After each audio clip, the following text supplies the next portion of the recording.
Tu es présentement en train d'être contrôlé.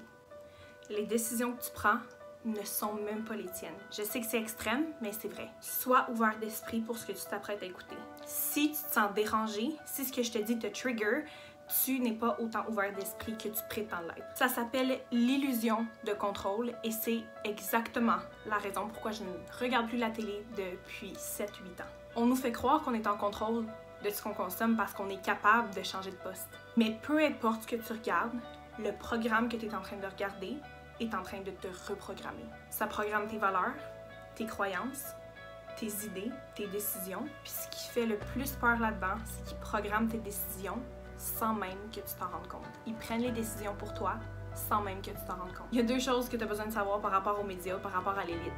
Première chose, c'est que les médias sont une industrie de multimilliards de dollars. Et la deuxième chose, c'est que les médias choisissent des histoires avec lesquelles ils vont cacher la vérité, avec lesquelles ils vont cacher des choses à chaque jour. Ils doivent remplir 24 heures de contenu. Les narrateurs sont littéralement contrôlés.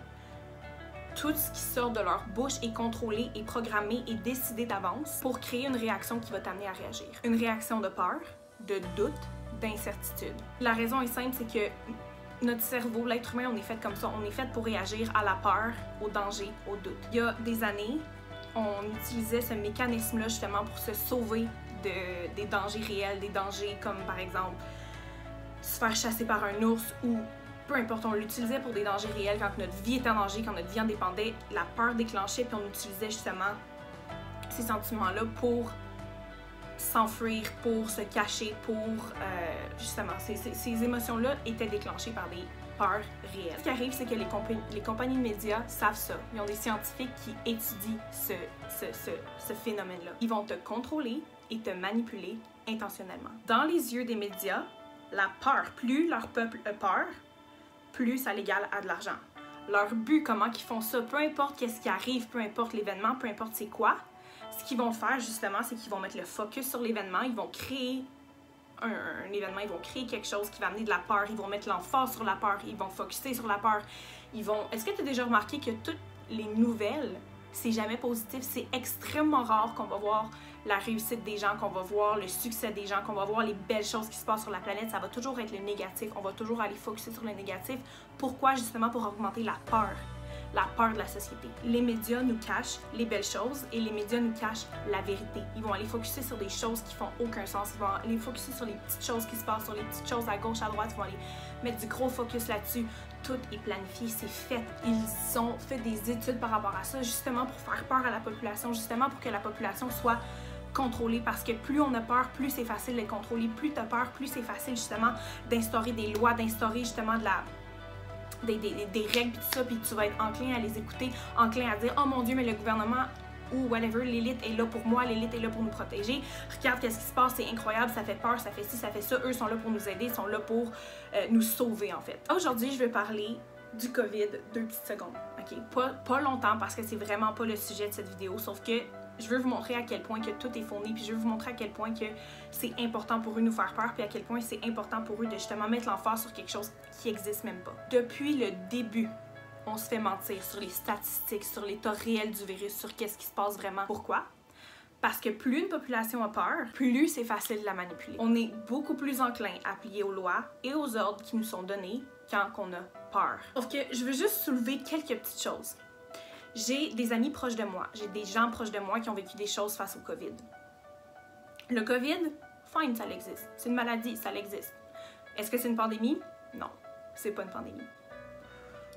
Une de mes amies, son meilleur ami, les policiers, les ambulanciers, je suis plus trop sûre, sont arrivés un matin chez eux, puis avec la urne du grand-père. Personne dans la famille était au courant que le grand-père était mort. Ils l'ont pas averti, ils ont absolument rien dit. Ils ont dit si vous voulez les cendres du grand-père, puis by the way, le grand-père voulait se faire enterrer et non se faire incinérer. Ils ont dit si vous voulez les urnes du grand-père, vous allez devoir dire qu'il est mort du COVID et on va vous donner un certain montant d'argent. Si vous refusez, on va devoir garder l'urne. À quel point c'est fucked up? À quel point c'est... Pourquoi t'as besoin de menacer une famille? pour dire que le grand-père est mort du COVID. T'as même pas averti la famille, t'as même pas appelé la famille, t'as pas rien dit à la famille. T'arrives avec l'urne du grand-père, avec les cendres du grand-père, quand le grand-père voulait se faire enterrer, puis tu dis, écoute, on vous dit pas ce qui s'est passé, tu dois dire qu'il est mort du COVID, on vous donne de l'argent, tu fermes ta trappe, puis on vous donne l'urne, ou sinon on vous donne pas l'urne, puis vous vous ramassez avec rien. En Floride, les statistiques ont sorti il y a quelques jours que 90% des cas, 90% des statistiques du COVID étaient faussées. Je m'excuse, mais quand 90% des statistiques sont faussées, ça ne s'appelle pas une erreur, ça s'appelle un tabarnak de crime. Je sais pas si vous vous souvenez de ce docteur-là, mais il y a un docteur dans les débuts du COVID qui s'appelle Dr. Li Weilang, si je me trompe pas. Lui, il a fait des recherches sur le COVID. Lui est arrivé avec le fait que le COVID était fait par l'être humain, qui a été créé en laboratoire. Ça ne vient pas d'une chauve-souris. Ça a été créé en laboratoire parce que c'est impossible qu'un virus qui est fait par la nature puisse survivre dans autant d'environnements, qui survive dans autant de climats. Il y a eu un interview avec ce docteur, dans le fond. Ce docteur-là, il parlait justement comme quoi que le COVID, c'était vraiment pas aussi grave que les gens pensaient, que c'était en fait pas une maladie qui était justement aussi pire que le gouvernement nous laissait penser, qui disait aussi que c'était pas une maladie qui avait rapport aux poumons, que c'était un autre type, que c'était justement du sang qui coagulait alentour des poumons, ce qui faisait en sorte que les poumons étaient écrasés. C'est pour ça que les gens avaient de la misère à respirer, puis que en fait les tubes que les gens se faisaient mettre dans la gorge ne servaient absolument à rien. Tout ce que ça faisait, c'est juste mettre plus de pression sur les poumons, justement parce que les poumons sont écrasés par le sang. C'est pas une difficulté respiratoire qui est causée à cause du poumon en tant que tel, c'est vraiment le sang alentour qui coagule. J'ai personnellement vu cette interview-là. Ma mère a vu l'interview. Toute ma famille, on a regardé l'interview. Quelques jours après que cette interview-là soit sortie, cet homme est mort. Il est mort. On sait pas comment, on sait pas pourquoi. Ils disent qu'il est mort du COVID après quelques jours, quand que 2, 3, 4 jours avant, il était top shape, il faisait son interview. Mais après l'interview, par exemple, oh, monsieur qui déclare la vérité, monsieur qui parle de la vérité, on l'a tué. Carrément, on l'a tué, puis on a enlevé l'interview. L'interview, elle est impossible à retrouver. Même sur le...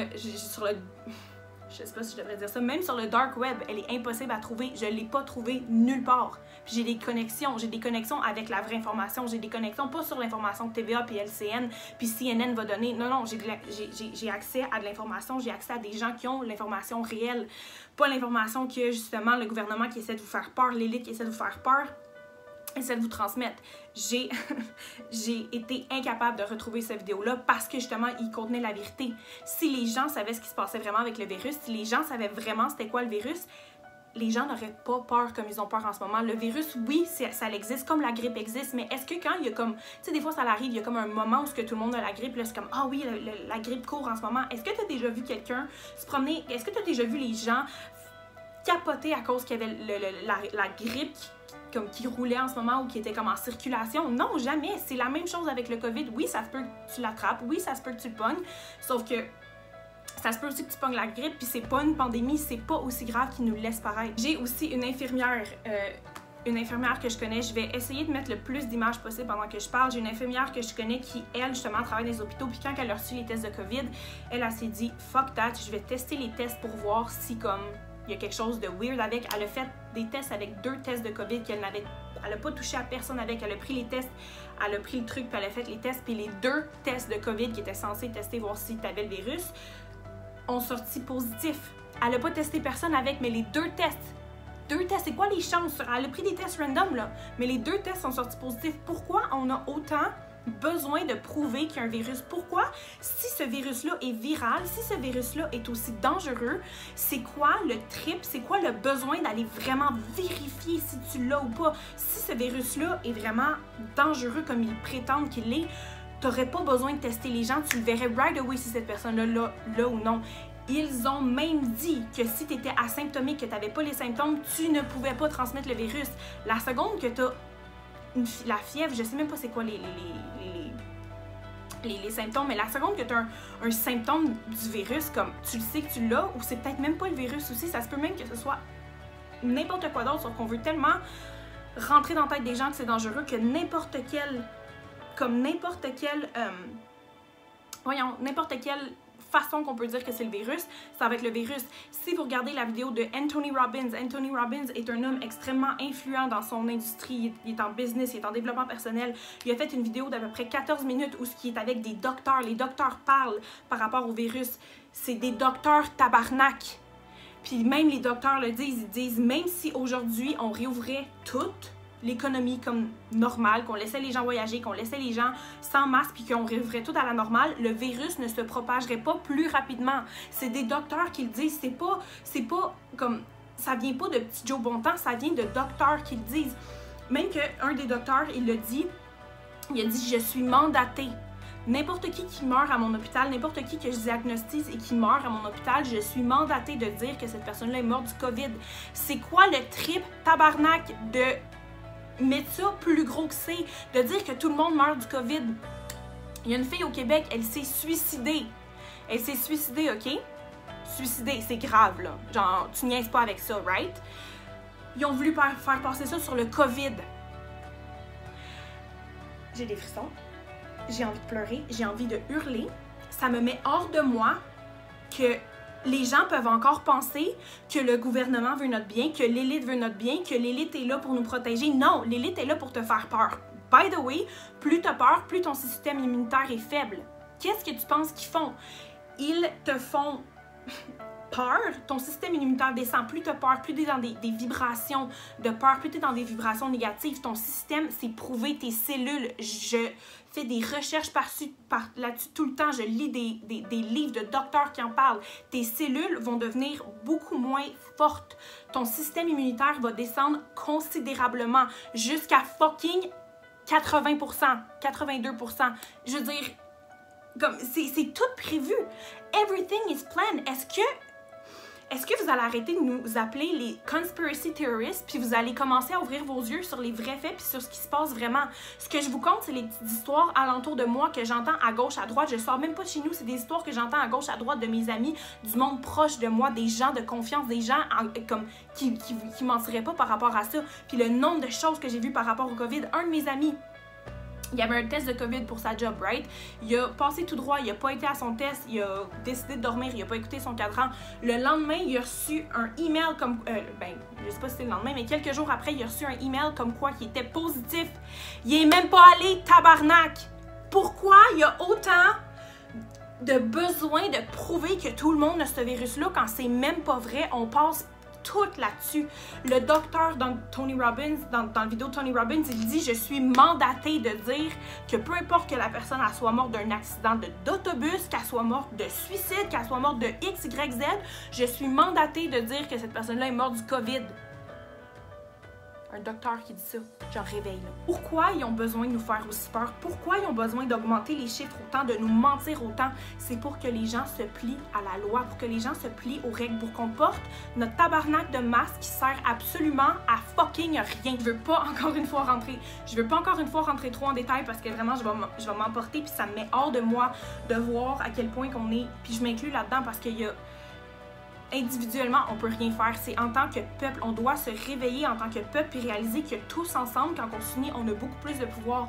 Faut que les gens réalisent qu'on se fait contrôler comme des marionnettes. Carrément. By the way, le masque est un débat beaucoup plus gros qu'un simple masque. Éventuellement, ils vont te demander ta preuve de vaccin.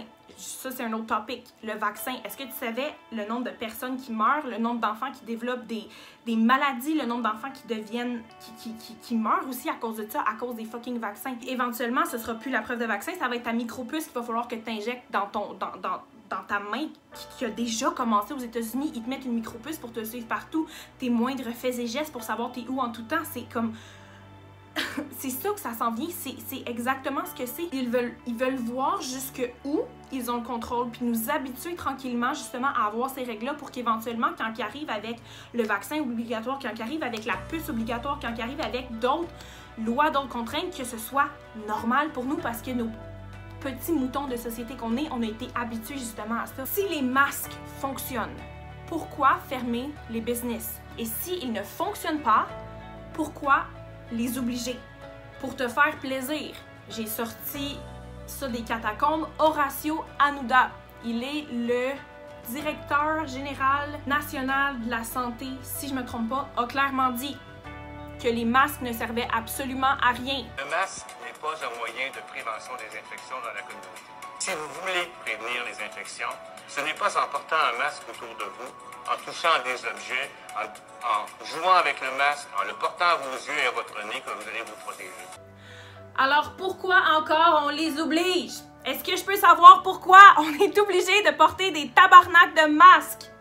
Est-ce que je peux savoir? Ça a été dit. Ça a été dit, puis là, je te fais plaisir en te montrant quelqu'un d'autorité, quelqu'un qui va te faire du bien, que tu vas dire comme si cette personne-là le dit, je vais le croire parce que justement c'est quelqu'un d'autorité. Il le dit, le masque ne sert à rien, à fuck all. C'est écrit sa boîte des masques, ne protège pas contre le COVID, ne protège pas contre aucune maladie virale, whatever. Ça fait absolument rien. Aucune différence. Comme je disais tantôt, en Chine, ils ont découvert que justement le docteur chinois qui est mort vraiment subitement, on sait pas pourquoi, puis son entrevue a subitement disparu aussi, c'est vraiment bizarre. Il expliquait que c'était vraiment le sang alentour des poumons qui coagulait, qui faisait en sorte que les gens avaient de la misère à respirer. Au Mexique, ils ont trouvé un moyen, ils ont trouvé une façon. Ils donnent 3 aspirines à la personne qui est malade avec une tasse d'eau chaude, avec du citron, du gingembre et du miel, et ça passe. Pourquoi? Parce que les aspirines, ça l'éclaircit le sang, donc ça l'enlève les caillots de sang qui sont pris alentour des poumons. Aller te calisser un tube dans le fond de la gorge pour t'aider à respirer, ça sert à rien parce que c'est pas respiratoire. Oui, mais non, c'est pas directement relié aux poumons, c'est alentour des poumons, c'est le sang qui coagule. Mais ça, c'est drôle, ils en parlent pas non plus. Ils vont pas en parler de tout ça. Pourquoi?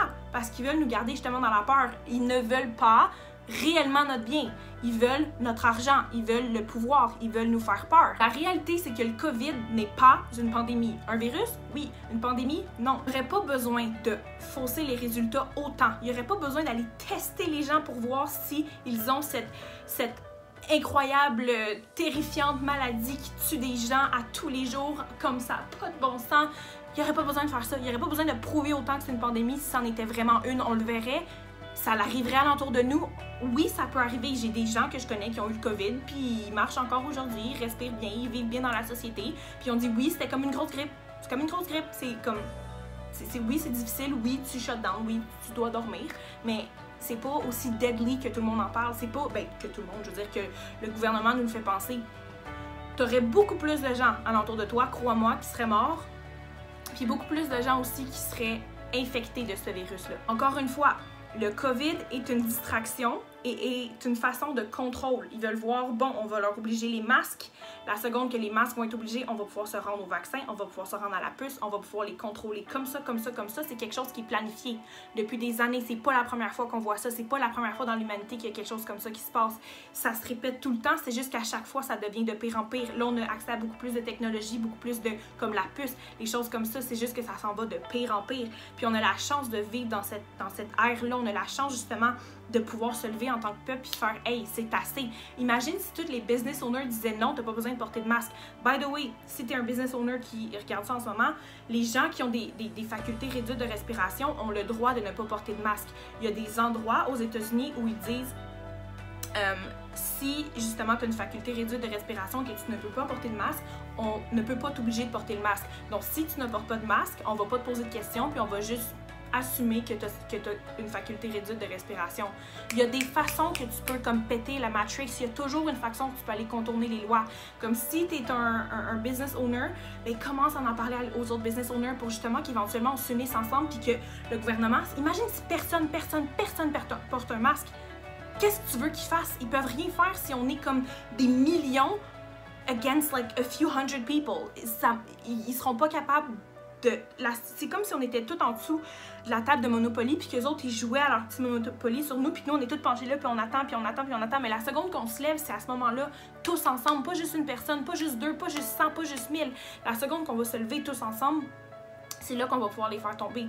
Comme je disais, le COVID cache beaucoup plus qu'une simple maladie. En arrière de ça, il y a quelque chose d'extrêmement, extrêmement horrible que ça fait des années que je me tue à essayer de réveiller les gens depuis 2016 en fait, que j'essaie d'amener justement la marde qui se passe dans l'élite, j'essaie de l'amener à la lumière, sauf qu'il n'y avait pas assez de preuves, il n'y avait pas assez de ci, de ça, les gens me traitaient de folle. Là, c'est carrément dans nos faces. C'est carrément dans nos faces qu'est-ce qui se passe. Je sais pas si t'as entendu parler du trafic d'enfants, j'ai des frissons d'en parler, ça se peut que je me mette à pleurer.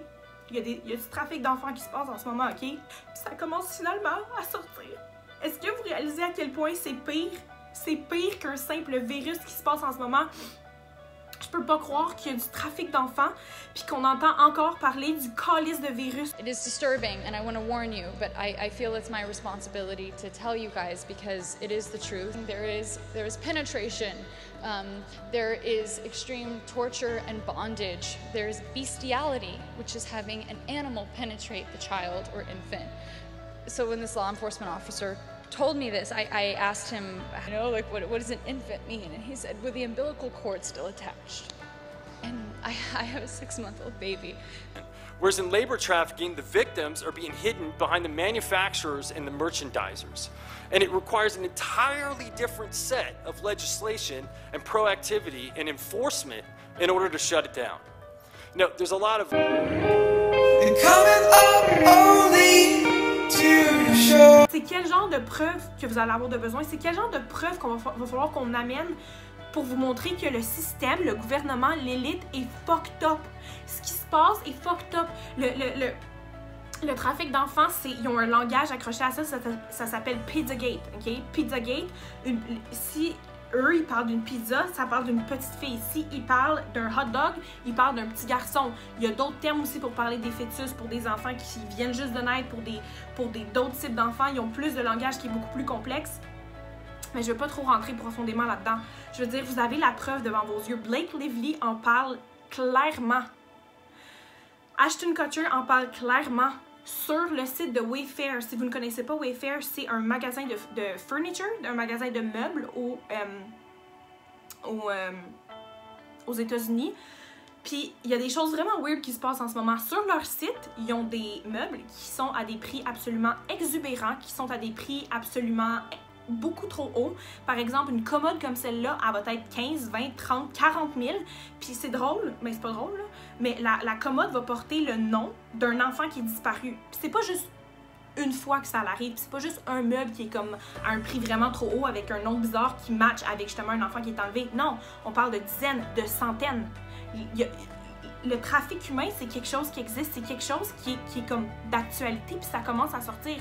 Dans le site de Wayfair, juste avant qu'il l'enlève, une fille avec qui je suis connectée, puis tout ça, elle a pris un screenshot vidéo. Puis en bas complètement de la page sur Wayfair, c'est écrit « If you're looking to buy a kid or a child, we have it here ». Maintenant, ils l'ont enlevé parce qu'on les a dénoncés, on l'a amené à la lumière, puis on a dit comme « Yo, regardez ce qui est écrit ». Puis ils ont fait comme « Wow ». Le directeur général responsable, comme top de Wayfair, il a donné sa démission la seconde que ça l'a sorti. Comme, tous les signes sont là. Les meubles ont des... C'est pas juste sur Wayfair. Wayfair, c'est juste un des milliers de programmes ou de choses qui distribuent des enfants. Wayfair, c'est pas des erreurs dans le système. Quand que le nom, puis quand il y a des centaines de noms qui matchent avec l'enfant, puis que le prix est absolument incroyable, puis qu'en plus, en bas de la page, ce soit écrit « Si if you're looking for a child or a baby to buy, we have it here ». Le système est fucké.